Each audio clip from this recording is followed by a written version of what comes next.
Hello, everybody. Welcome to the Future of Housing virtual event here. We appreciate everybody joining us today. We're very, very excited to have a very special guest in Logan Mohtashami. Logan, is it Mohtashami or Mohtashami? Mohtashami.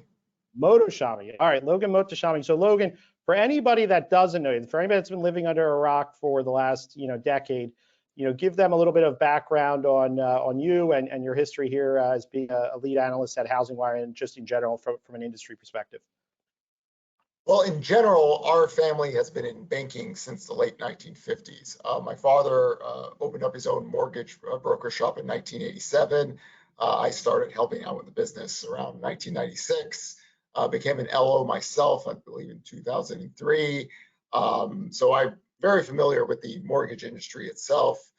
Early 2020, I retired and decided just to go full-blown into just macroeconomic data modeling work, tied really to the housing market.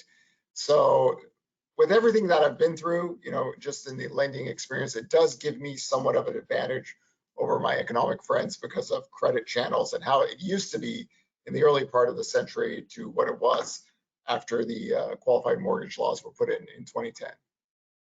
So from mortgage broker, loan officer, to CNBC's #1 reference point. It's pretty impressive. It's been an interesting journey. Let's put it that because I had no intentions of doing any of this. I created my own financial blog in 2010 just to passively write 1 or 2 articles. But around 2015, I decided let's do this how an analyst would really do it and talk about all economic data, economic cycles, and doing models for everyone. So it just kind of one thing led to another, and now I'm here talking about housing economics. Well, we're happy to have you. So we'll get right into it, and I'll let you kick this off as we go into our first, most powerful slide that we're probably going to see today. Yes, this is the total inventory data from the NAR, National Association of Realtors. It goes back to 1982.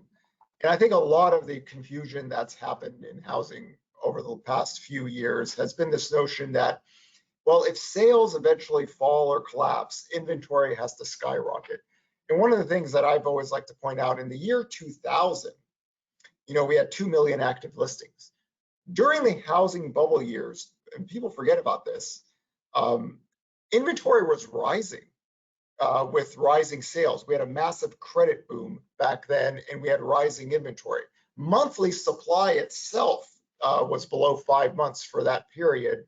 But when you have a massive credit and sales boom, you naturally think, well, if demand grows, active listings should grow. Well, then from 2005 to 2007, you see that big spike in supply. The housing credit boom and bust facilitated the biggest one-time spike in inventory ever recorded in history. In fact, total active listings peaked in 2007, 1 year before the recession started.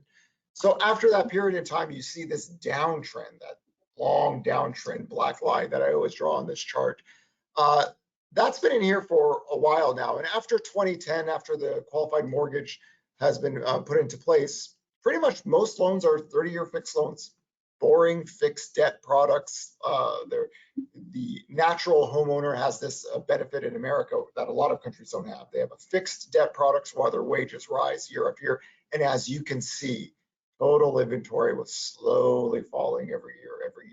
Even when we had 5% mortgage rates in 2018 and existing home sales fell, total active listings didn't grow. People are living in their homes longer and longer from 1985 to 2007. It was about 5 to 7 years. From 2008 to 2023, depending on who you listen to, it's 11 to 13 years in some cases, 15 to 18 years.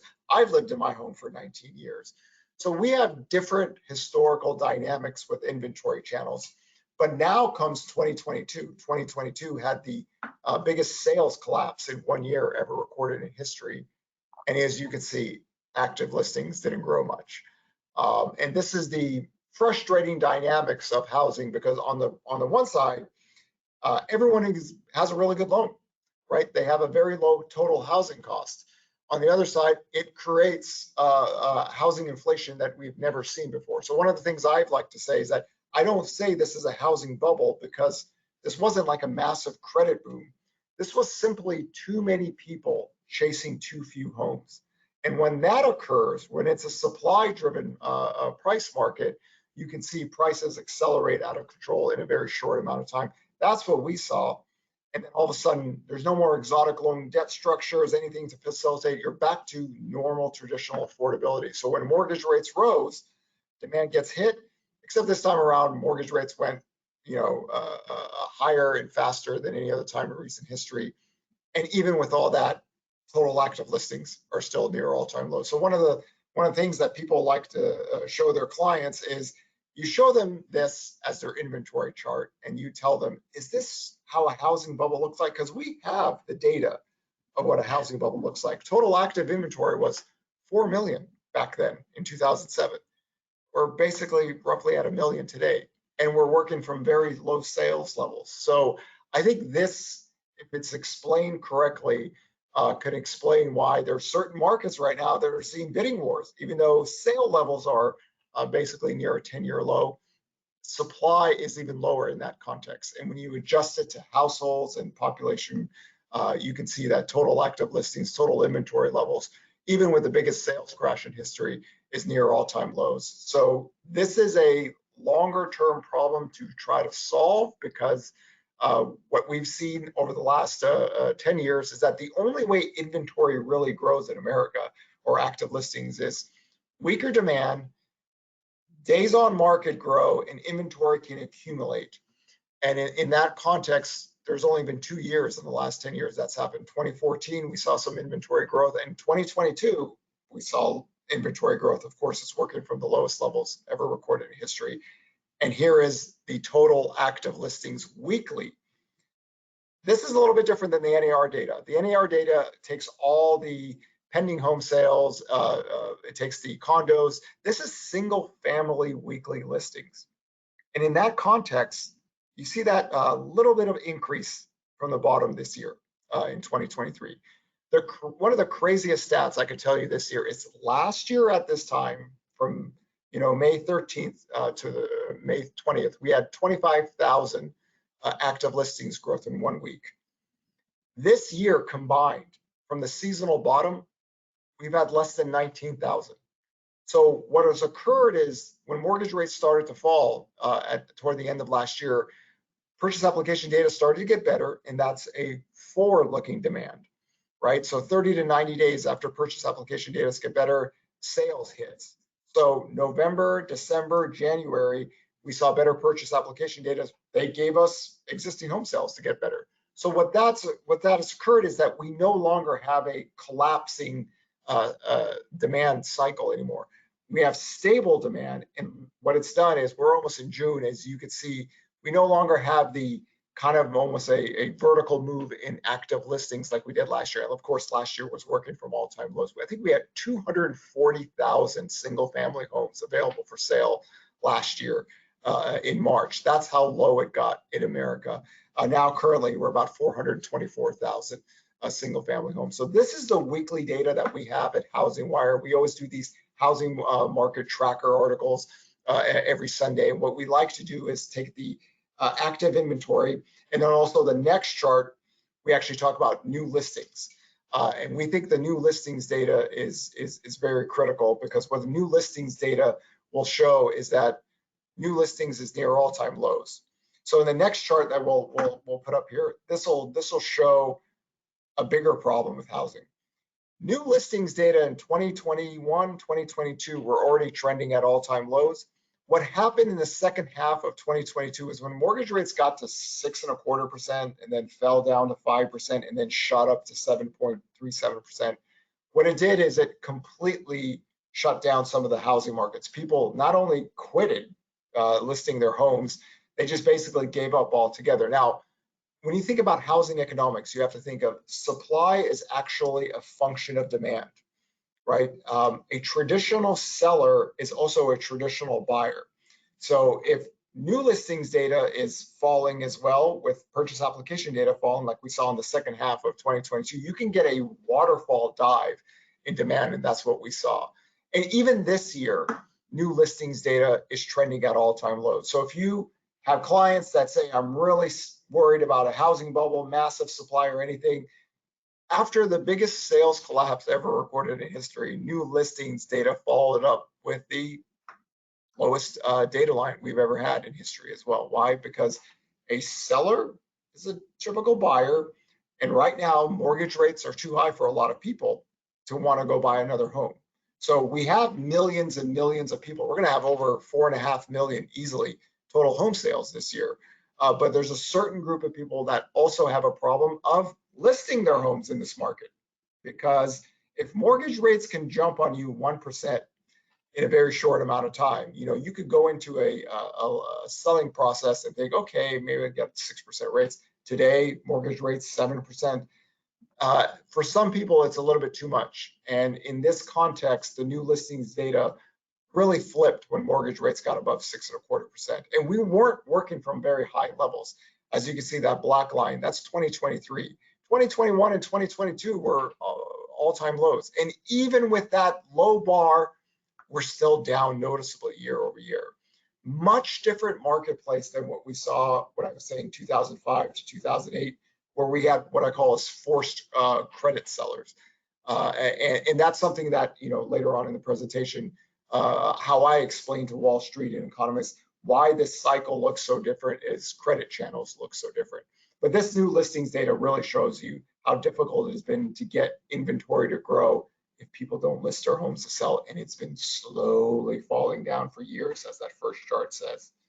So on that, Logan, one thing that's like the common theme that you've really kind of the person that introduced this to the marketer, I guess it was maybe fourth quarter of last year, this concept where a lot of people that would normally sell have such a low interest rate on their mortgage today. What does that mean both to 2023, but these future markets when these, such a large amount of people have rates below 3%?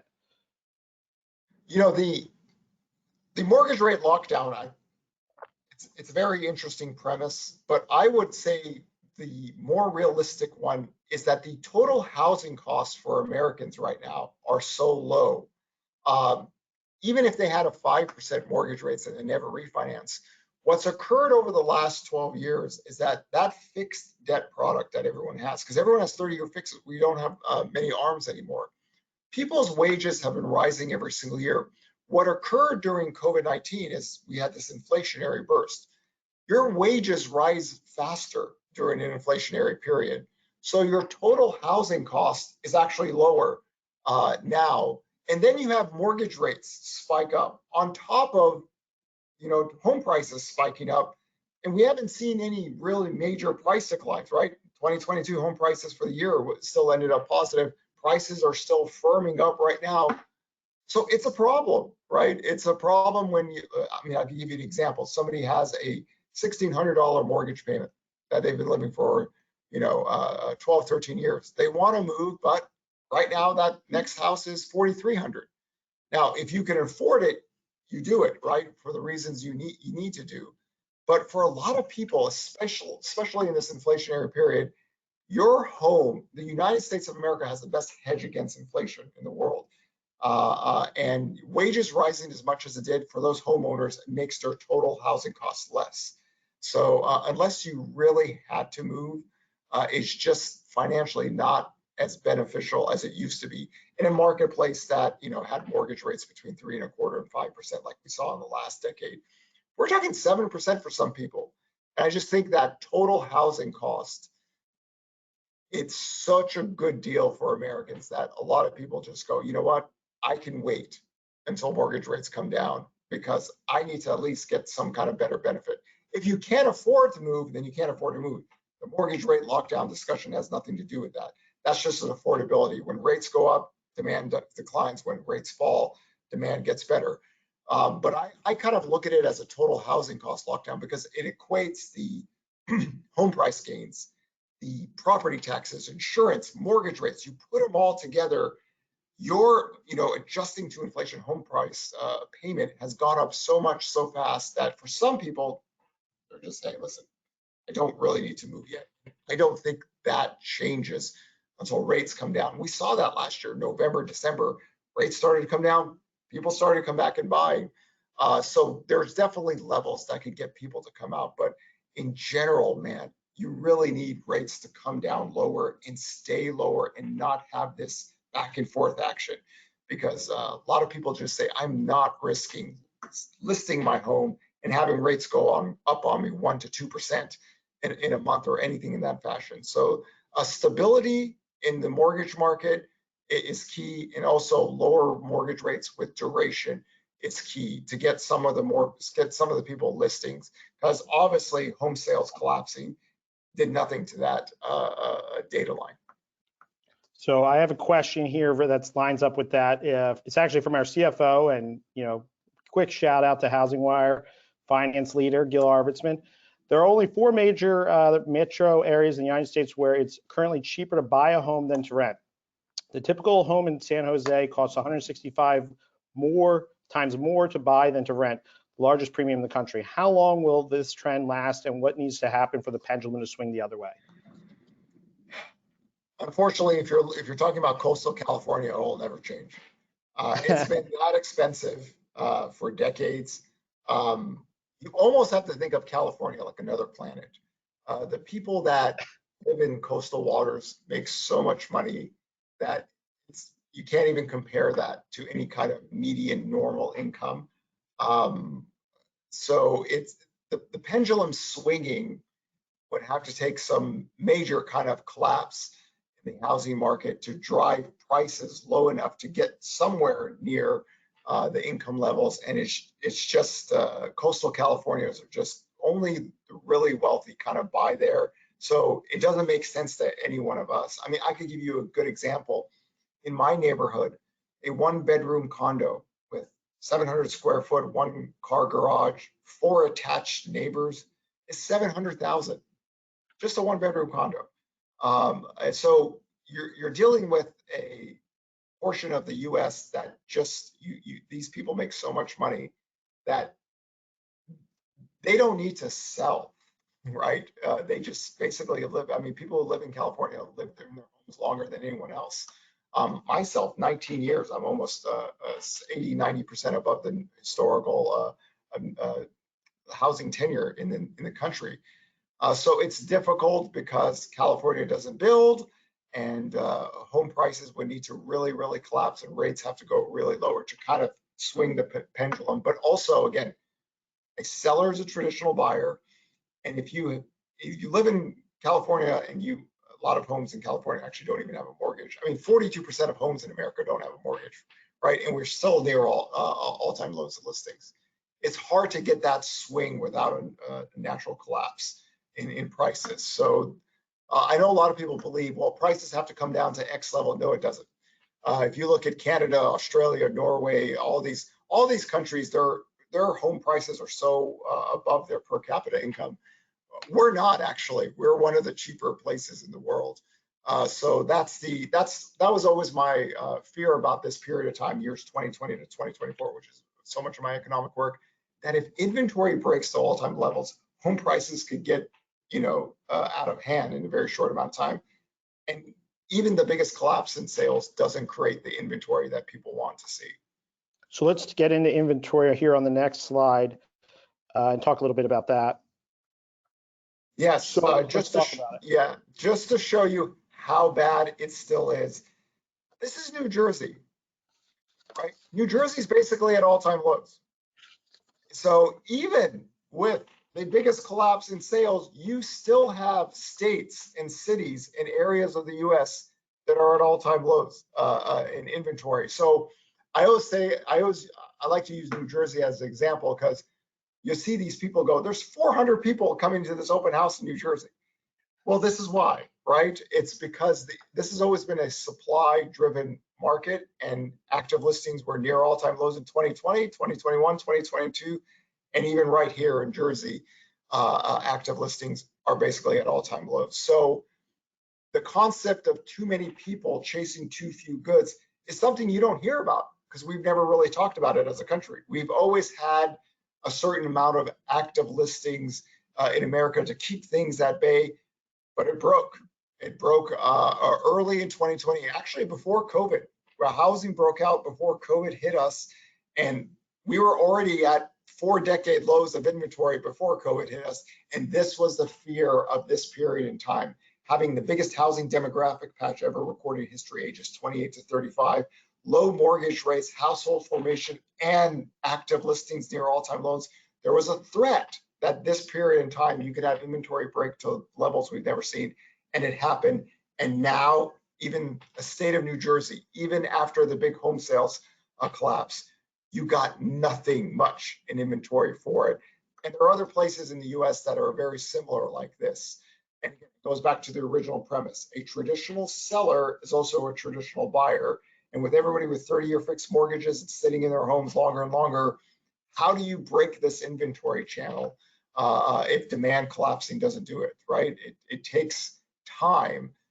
People have to be patient with inventory, but even this year, just a little bit better demand that we saw at the start of the year pretty much shut the inventory data down in terms of growth. And that 1 week last year, as a country, we had more inventory growth just in 7 days than we had all of 2023 combined since the seasonal bottom. So this is an issue, right? So when people say, oh, home prices are going to go down 30, 40% or get back to some, how is that going to happen in this kind of marketplace, right? Yes. So looking at these trends, like I'm just looking back, like our refi booms, like, you know, when the markets are going through periods of like rates going down. So like 2019 to 2020, 2021, rates went down that period of time. However, inventory declined. So why should we think now if rates go down, we'll see inventory increase?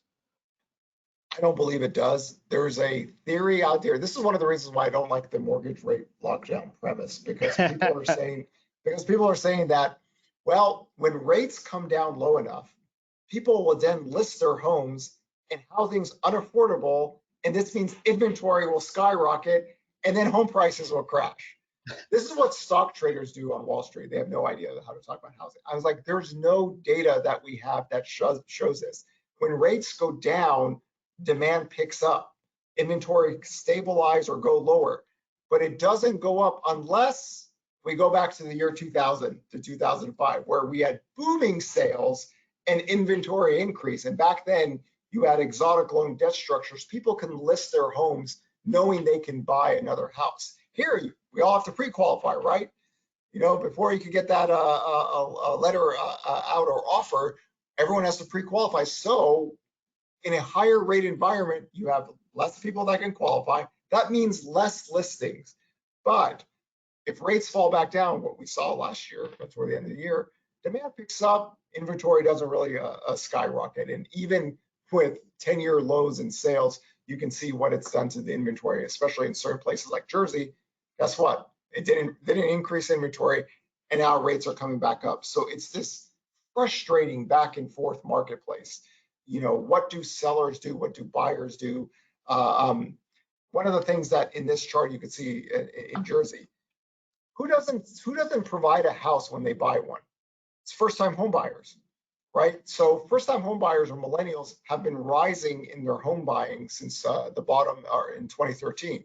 So when they start to buy, they take whatever's left in the market. Then on top of that, that seller lists to buy homes. You have all these demands coming in, and never once did it create more inventory. It stabilizes or went lower. And that's another frustrating thing, because places like Jersey, you get to see multiple bidding wars again, just because too many people chasing too few homes.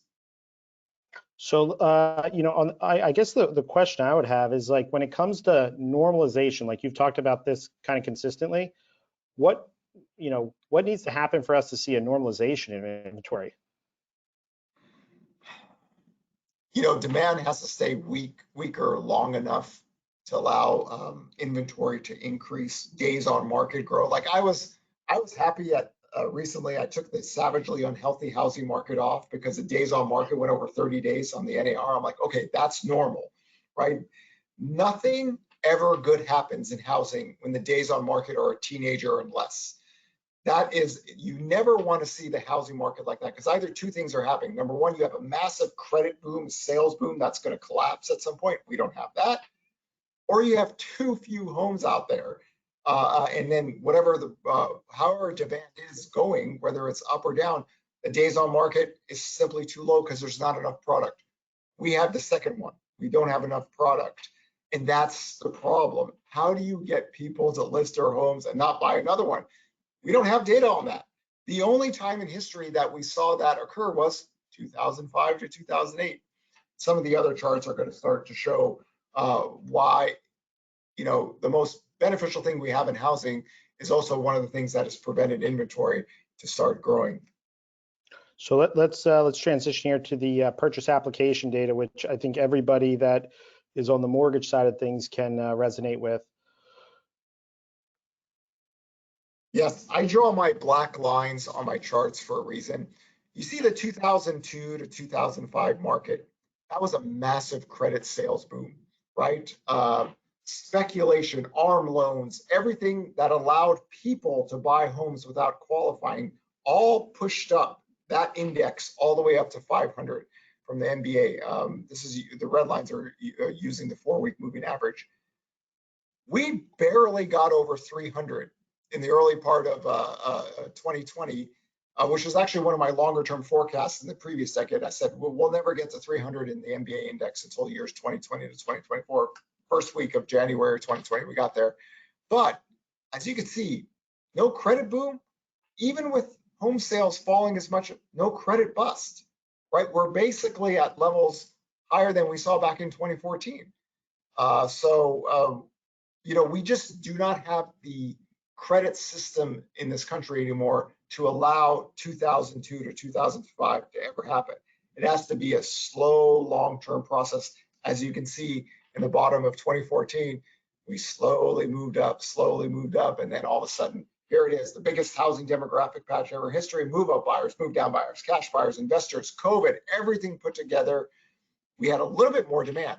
So one of the trickiest and confusing housing data lines was that I tell people 2020 home sales were only 130,000 more than 2017 levels.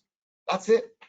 When people think, oh, there's this massive credit boom or sales boom that the Fed created, no, only 130,000 more. If I take the 2-year average, 2020 and 2021, 350 to 375,000 more than 2017 levels. So we didn't have a sales boom. We just simply had too many products. So people go, how do we get these big sales numbers with no active listings? Remember, you list a home, you sell it, you buy another one. By the time that active listings inventory comes out, 30, 45 days, it's not there. This is why we like our Altos research data in the Housingwire. We have the weekly data, the clean data of single families, where the NAR is just basically taking all the pendings and everything put together. So we get to see how the market reacts every single week. And when demand is good, it's really hard for active listings to grow. That's why we're very skeptical of the lower mortgage rates bringing all this inventory out. And some people saying that that's where home prices are going to crash. No, that's not how it works. So you can see here 2 different cycles, 2 of the most extreme housing cycles ever in history. We're both very close to each other. I think that's the historical anomaly here. Usually you don't have a bubble in the same sector back to back, just because what facilitated the bubble, that gets fixed the next time around. And clearly this is the case. This has always been a supply driven market, and not having enough active listings created the bigger home price growth gains that we've seen in recent history. So, we're going to transition here into existing home sales. On this side of things, how does these spikes coincide with, really where interest rates are at? Are you basically saying like, hey, listen, we see rates go down, people get motivated to sell because they might be able to capitalize on a lower rate? Yes, the traditional seller has to pre-qualify. So they go, okay, I know I can qualify at 5.375, so I can't do anything until then, right? Where in 2002 to 2005, it doesn't matter what I qualify for. I can list my home. It's not a problem. I can get a loan. Here, it's much different. You have to qualify. So you're not, it's what I call, do people actually sell their homes to be homeless, right? No, a existing seller has to obtain another property. So most of the time they buy another home. So when they list, they're good, right? They feel comfortable, whether rates are at 8% or 4%, 5%, it doesn't matter. They go into the listing of the home knowing that they can buy a house. Now, in this chart, as you can see, those red lines are whenever mortgage rates rose, demand gets hit. We saw that in 2013-14. We saw that in 2018 to the early part of 2019. Then we saw 2022, and that is the most historical waterfall drop in housing demand we'll ever see in our history. We started the year off at 6.5 million existing home sales. The monthly sales, not the total home sales, the monthly sales collapsed all the way to 4 million. 4 million is something very big in my work because, you know, after 1996, it's really rare to get under 4 million with any kind of durations. We stopped there in COVID. We stopped there last year. And when mortgage rates came down, you know, to 5.99%, we saw demand pick up. We actually had one of the bigger month-to-month sales reports in history. It was almost 600,000. So definitely lower mortgage rates help. We're working from a very low bar. The housing market stabilized. And that explains everything. Last year, it was crashing in demand. Here, it's stabilized. So when people go, well, home sales are still at a 10-year low, housing has, no, it doesn't. Housing doesn't have to crash because active listings are so low. You could have home sales be at 10-year lows and have a very stabilized market, which is different than what we saw last year. That red line was a historic waterfall dive. For the housing market of last year to continue, it needs to keep on falling down. It didn't. So because it didn't, and everybody was looking at other kind of data lines that don't make sense, people missed it, right? And this is why we believe in tracking weekly housing data. For the last 10 years, whenever the weekly housing data gets better, nobody cares about it because the sexier story is home prices are crashing, housing is a bubble, everyone's going to lose their job. Yeah, during that period of time in November and December and January, things were getting better. That happened in 2014-15, it happened in 2018 and 19, it happened in 2020 because of that V-shaped recovery in demand, and it happened once again. Don't make it don't overcomplicate it. Lower rates, demand gets better, housing is stabilized. That's the marketplace we are today. So whatever happened last year is not occurring. If it did, we would see it in the purchase application data and it would look forward. And during this period of time, since November 9th, we've had 18 positive purchase application data prints weeklies versus 8 negative. There is your story right there. Demand just stopped going down, picked up a little bit, and active listings are still near all-time lows. That's the housing market story if you want to keep it very simple. So that goes right into the Zillow Home Value Index, which, yeah, I think there was this theory at the first half of last year that you kind of put a kibosh on for anybody that follows you right around that time, which was like, hey, home values are going to go down because when rates go up, people are going to go to sell to cash out because they think, you know, home value is going to go down, except that never happened. That's what stock traders talk about, right? They think like, okay, a home's your investment. No, it's where you live. And it's not a very liquid market either. You can sell your stock after hours, it can drop 40%. Housing, no, it doesn't work that way. So you see that little uptick, there's your housing bubble crash right there. This is the most recent Zillow data. All this hype about home prices falling last year, the second half of home price, the second half of the year, month-to-month prices were declining, but they were also working from like 18% year-over-year growth data. So that's why we didn't have home prices fall last year. We had the monthly data fall in the last 6-7 months of the year. And then all of a sudden, rates went lower, demand stabilized, and there's your housing bubble crash right there. Didn't happen. Why? Keep it simple. Active listings are near all-time low, demand stabilized, right? For that to get worse, rates have to go up higher, purchase application data has to collapse again, and then you could continue that, but that didn't occur. And this is why we believe weekly tracking data will get you ahead of the housing market compared to old housing. Like some of the reports we're still even having are still like it's too old, right? So we've seen the marketplace stabilize itself and we're almost in June. So really the front-loaded demand is already okay for 2023. It's just not one of these V-shaped recovery demands that we saw in COVID. It's just a stabilizing of the data lines. And the purchase application data actually told you the story from November 9th, 2022. So the last time that there was a massive increase in inventory was obviously the housing crisis. So when it comes to foreclosures and bankruptcies, you know, there is a concern with this. There's a lot of job loss happening in the market. does that translate into foreclosure and bankruptcies? And we'll move into the next slide here. So this is my money chart. Every conference I go to, every Wall Street firm I'll talk to, I say that the entire country in the academic or in the Wall Street world never understood how important the 2005 bankruptcy reform laws and the 2010 QM laws were.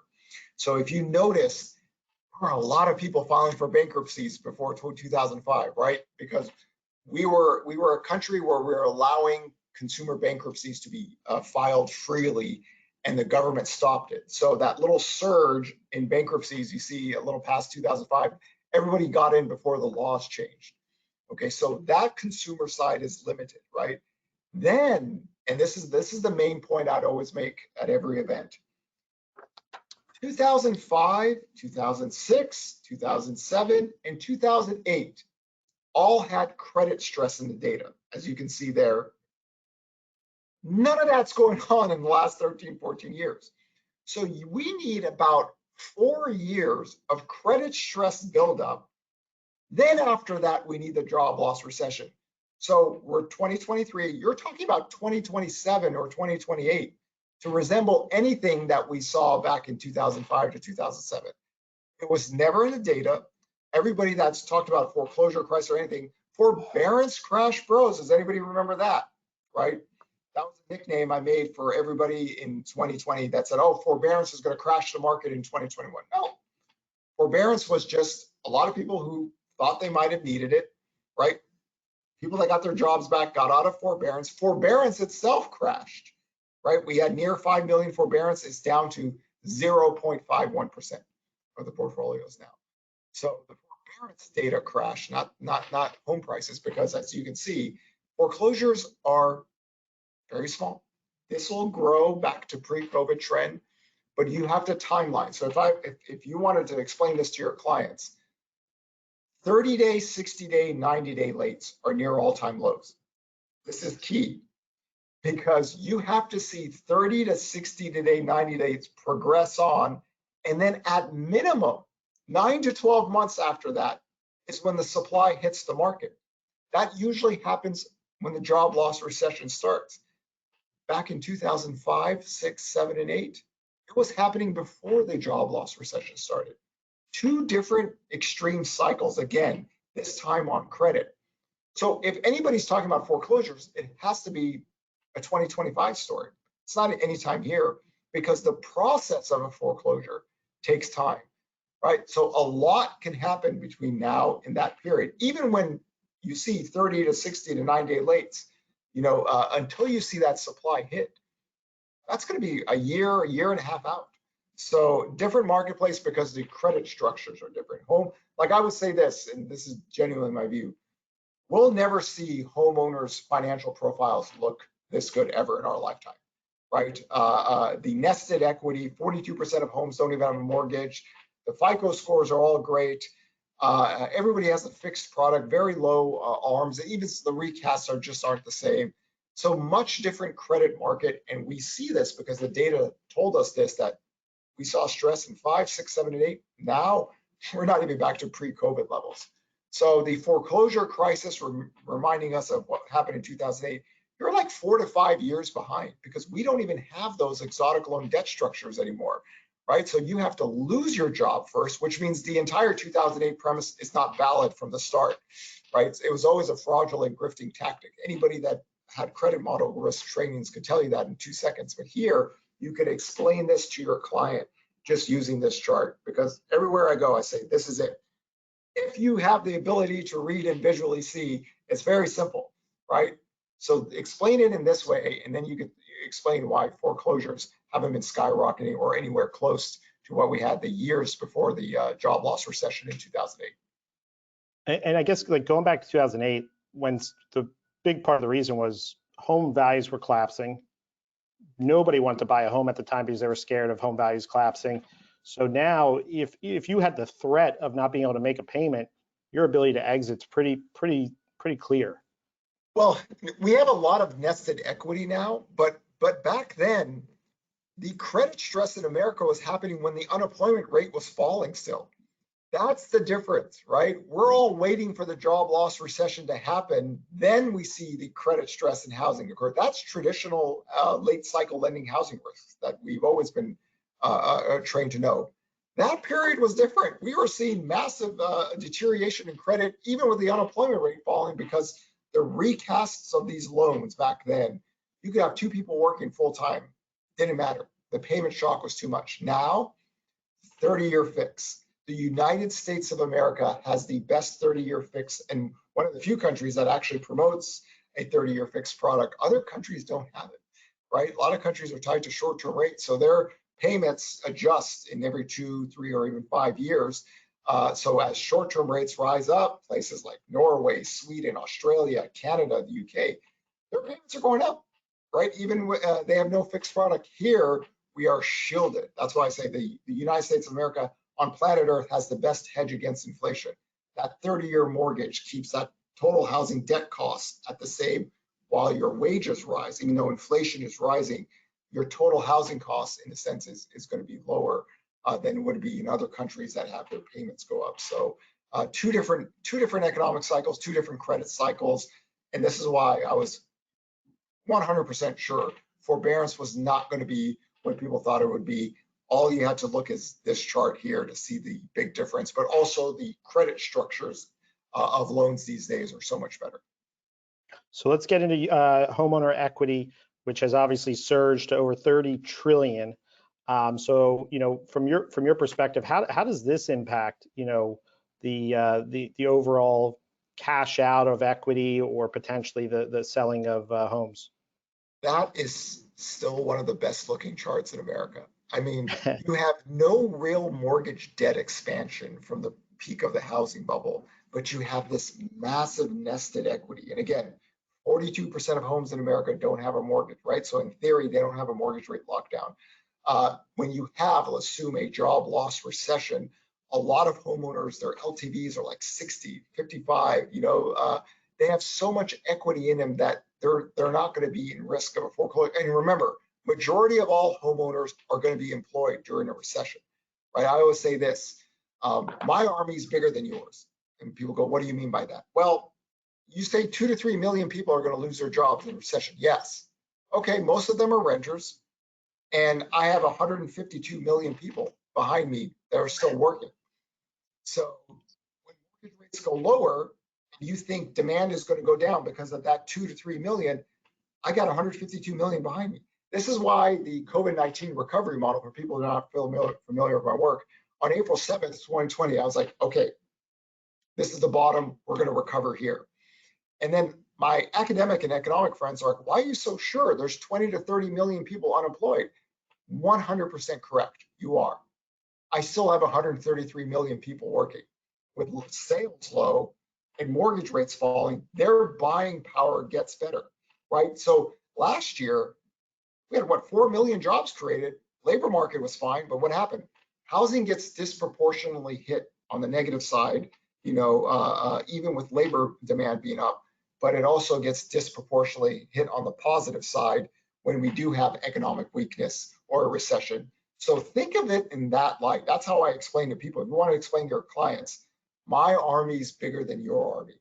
So whatever you think, how many people will lose their jobs, know that you have the biggest workforce behind it. And if rates go lower, those people, because majority of home buyers are also always working. When we look at unemployment rates in recessions, it's typically the highest rate comes from those who never finished high school. Those are service sector workers tied to renter financial profiles, not traditional home buyers.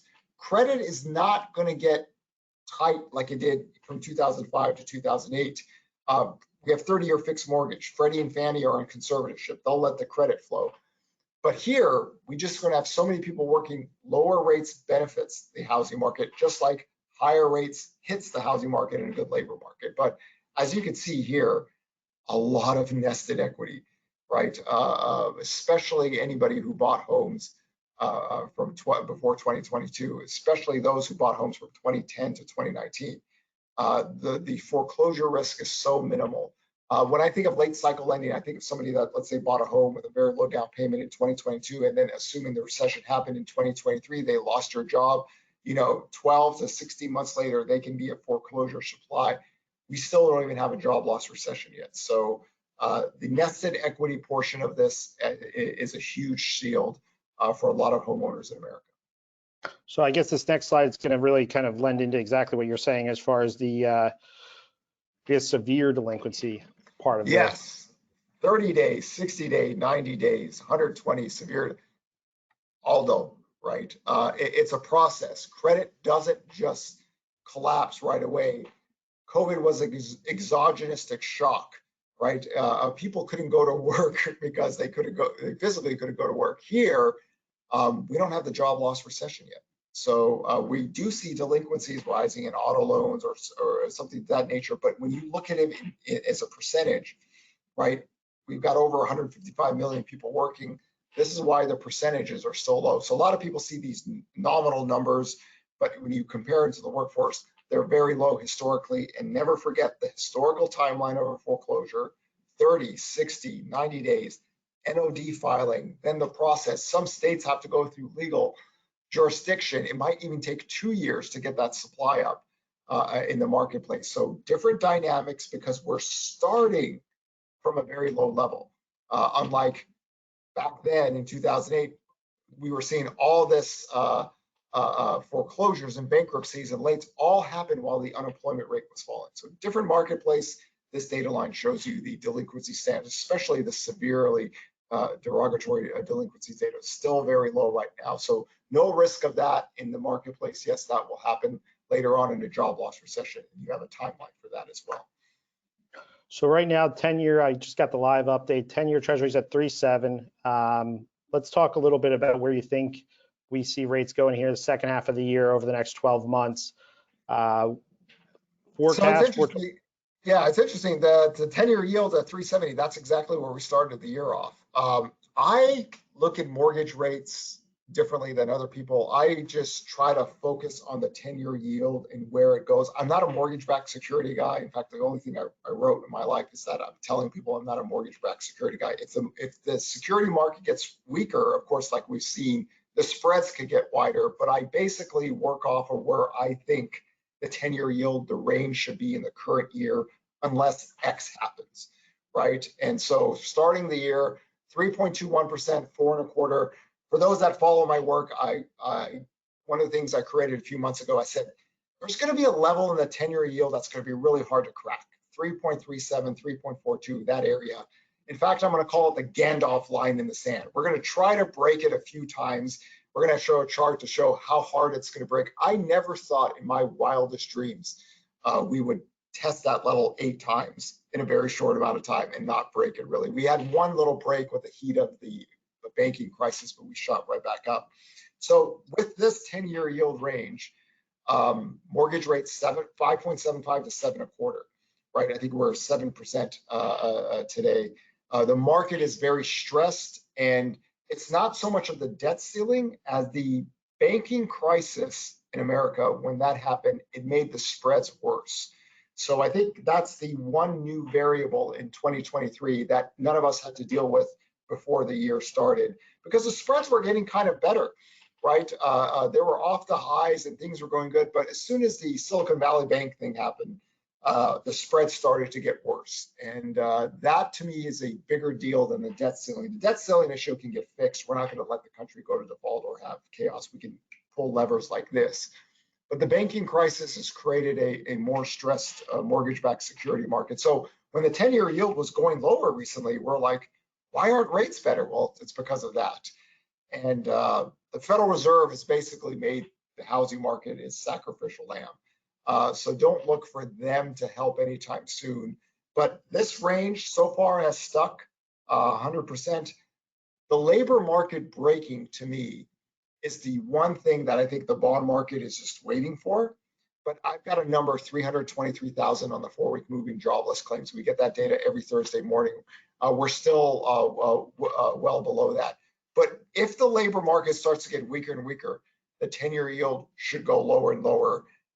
Then that also forces the Fed to kind of react faster. And so far, the labor market hasn't broken. It's gotten softer. It's gotten noticeably softer. Job openings got to as high as 12 million recently. It's down to 9.5 million. Jobless claims have risen, of course, higher from the lows, but we haven't cracked the market yet. So with all the drama that we've seen in 2023, even with the debt ceiling issue and the banking crisis, the 10-year yield looks perfectly normal to me, because for me, it's the jobless claims that's going to create the job loss recession that the Federal Reserve actually really wants. And that will bring inflation lower. That'll also make the Fed be willing to cut rates because they target the labor market, because for some reason they're petrified about the 1970s, even though we don't have anything that resembles the 1970s right now, but they believe that that's the case. So you got to go with them until they actually change their mind. And I do think after 323,000, the 4-week moving average, we start to see the Fed talk differently about the economy at that point. That is my pivot level as well. They won't cut rates right away at that time, but the whole dynamics of the mortgage market, the 10-year yield, everything changes when that happens. So far, that hasn't happened yet. So, we're going to transition here. We'll move forward to the next slide, and just talk about the relationship, right now between the 10 and the 30. Question about affordability has come up, and I guess, from your perspective, context-wise, how would you kind of communicate this to consumers and to real estate agents as well? So I always say these two lovers have had a slow dance since 1971, and they always stick together, right? So the 10-year yield and mortgage rates are always dancing with each other. The spreads can get wider or narrower, so they can slow dance closer to each other, but what happens in the economy matters.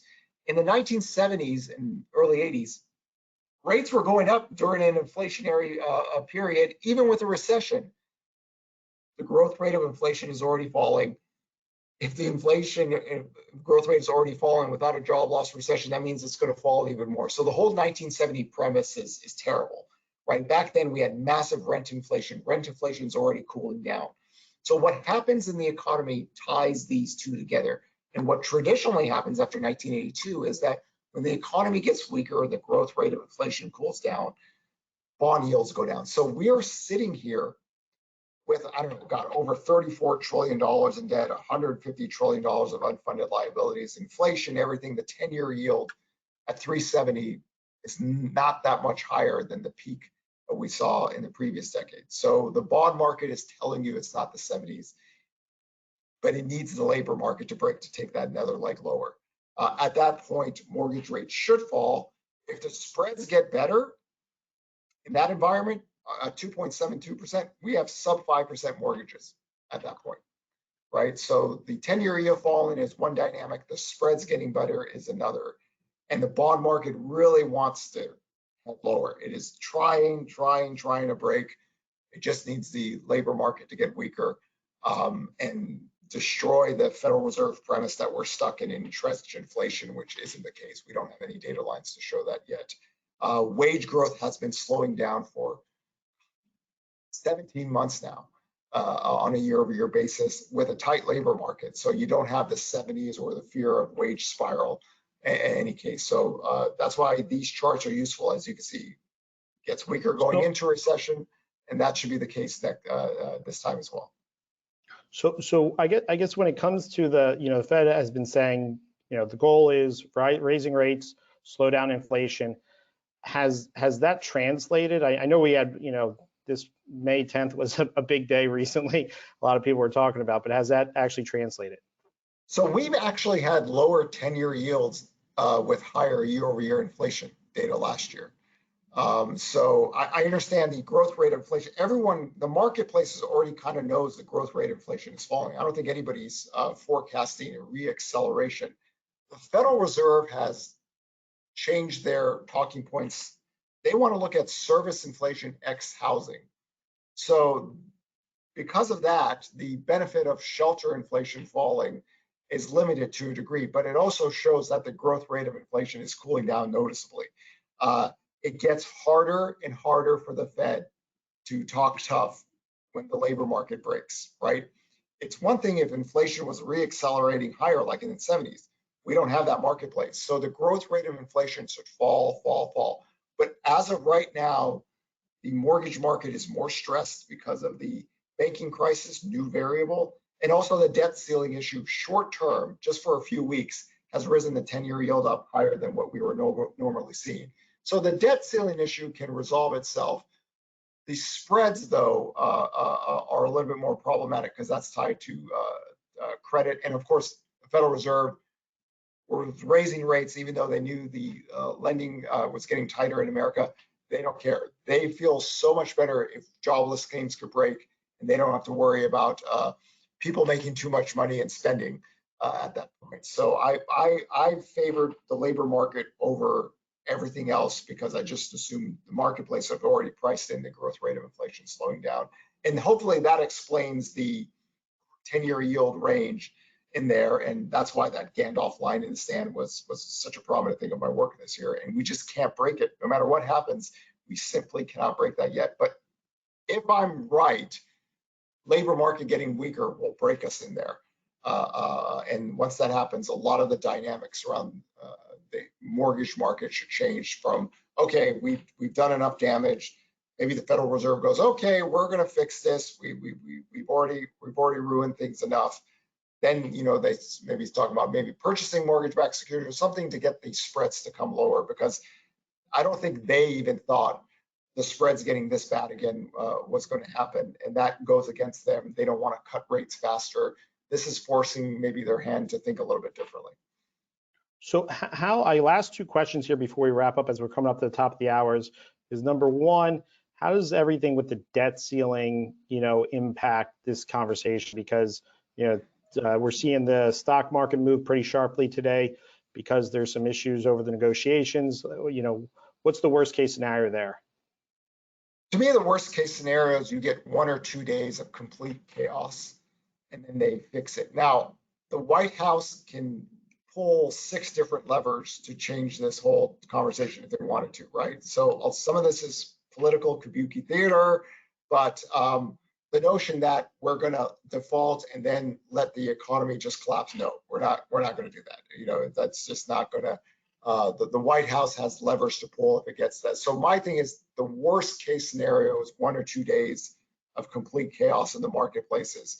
But because the White House can pull some levers, there's going to be no systemic long-term collapse of the economy because of this. But the banking crisis has created harder, like weaker spreads. Now, the short-term debt ceiling issue has made the spreads even worse. But once that goes away, spread should get a little bit better. The 10-year yield should come down a little bit.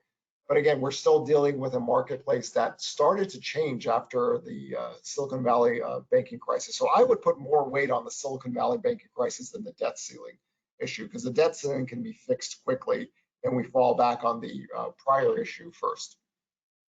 All right, and the last question: any catalyst, anything that, from a data perspective, could completely reverse the current trend? Meaning, inflation comes out worse than expected. Anything that could be that? Well, here's the thing: if the economy started to reaccelerate, which I don't think it can, leading economic index is deeply in recessionary territory. That's the conference forward. You know, going back 6 decades, when that data line starts to collapse on a year-over-year basis, a recession isn't that far off. But if the economy stays firm and the supply doesn't grow, we're seeing more supply in the auto area or stuff like that. But the supply in rental supply is actually picking up. Rental vacancies are picking up. That's a huge deal, because you can't have the 1970s without rent inflation taking off. We don't have a wage spiral anymore. So we get more builders building apartments. That's the best thing for mortgage rates. I write about that enough. Build more apartments, mortgage rates, it'll be better for mortgage rates. You cannot have a 1970s or a fear of a 1970s without rent inflation taking off. And that's already cooling itself off by itself. And the best way to deal with inflation is always add more supply. So if something happened where the economy reaccelerated and we couldn't get those apartments out, something to that would actually be a negative for mortgage rates. But with everything in place, everything kind of looks right. It's just the banking crisis threw a big curveball this year. The debt ceiling issue will take care of itself, and then we fall back to weekly tracking of economic and housing data. That's what we do at Housingwire. Weekly inventory, bond yields, mortgage rates, active listings, new listings. We get them all every Sunday night, so people have somewhat of an idea to look ahead right? We don't want to be stuck in old data, right? We still have people today that are stuck back in like September Q4. housing data and think that home sales are crazy. And it's just like, where are you? Come on. You know, that market is gone. Well, Logan, we appreciate your time. We're over our hour. We really appreciate you taking the time to do this with us. Any final messages before we wrap up? Economics done boring should be right. So kind of be careful of the crazy doom and doom YouTubers or stock traders on TV. Follow people that believe in economic models. Economic models does work. It's terribly boring, I know, but it gives you a pathway to get somewhere. And hopefully all of these charts, especially the inventory charts, the credit charts, it gives you the ability to talk to your clients in a way that can get them thinking, oh my God, it's 2008 over again. No, it isn't. It's not even 2005. It's not even 2006 or 7 or 8. It's none of that. That world is done. It's finished, right? You got to evolve yourself and move forward, and then show them the charts, show them the data, and it'll make more sense to them. Well, what's your preferred social channel for people to follow you on? Twitter or Instagram, just my names. Those are really the only two channels. And Instagram videos, like 24/7, I just nerd out all the time. So we go over a lot of data that front. Twitter is just me with a lot of charts challenging housing crash people to live debates, which they'll never take me on as a coward. So Instagram is a little bit more tutorial in that sense. Awesome. Well, thank you for your time. We appreciate everything you do for the industry, and have a great rest of the day. You too.